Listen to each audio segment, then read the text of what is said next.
എനിക്ക് 1631 മെസ്സേജുകളാണ് വന്നിട്ടുള്ളത്. Stranger things പോലെയുള്ള മറ്റേതെങ്കിലും സീരീസ് ഉണ്ടോ അല്ലെങ്കിൽ സിനിമ ഉണ്ടോ എന്ന് ചോദിച്ചിട്ട്. അപ്പോൾ അതാ ഒരു 10 ഞാൻ പറഞ്ഞു തരാം.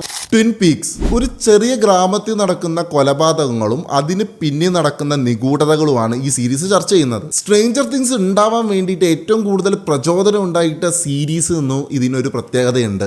സെവറൻസ്, ജോലിസ്ഥലത്തെ ഓർമ്മകൾ അല്ലെങ്കിൽ നമ്മുടെ സ്വന്തം ജീവിതത്തെ ഓർമ്മകൾ, ഇതിനെ രണ്ടിനും നമുക്ക് സെപ്പറേറ്റ് ആക്കാൻ പറ്റുന്ന ഒരു ടെക്നോളജി വരുന്നു. അങ്ങനെ പോയ സമയത്താണ് ഇതിന്റെ പിന്നാലെ ഭയാനകമായിട്ടുള്ള മറ്റൊരു കാര്യം കൂടി ഉണ്ട് എന്നുള്ളത് മനസ്സിലാക്കുന്നത്. The Haunting of the Hill house.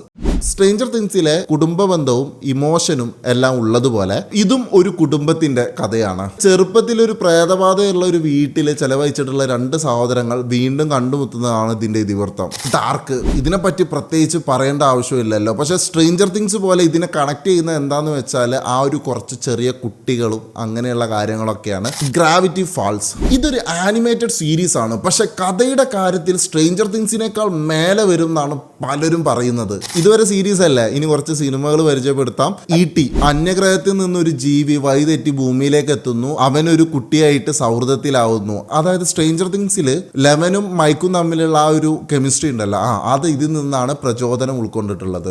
Back to the Future, Stranger തിങ്സിലെ 80s ആ ഒരു വൈബും ഫിക്ഷനും എല്ലാം അതേപോലെ തന്നെ കോപ്പി പേസ്റ്റ് ചെയ്തിട്ടുള്ള ഒരു സാധനമാണ് ഇത്. അതായത് ഒരു ടീനേജ് പയ്യൻ തന്റെ മാതാപിതാക്കളുടെ കൗമാര കാലഘട്ടത്തിലേക്ക് പോകുന്നതാണ് ഈ ചിത്രത്തിന്റെ ഇതിവൃത്തം.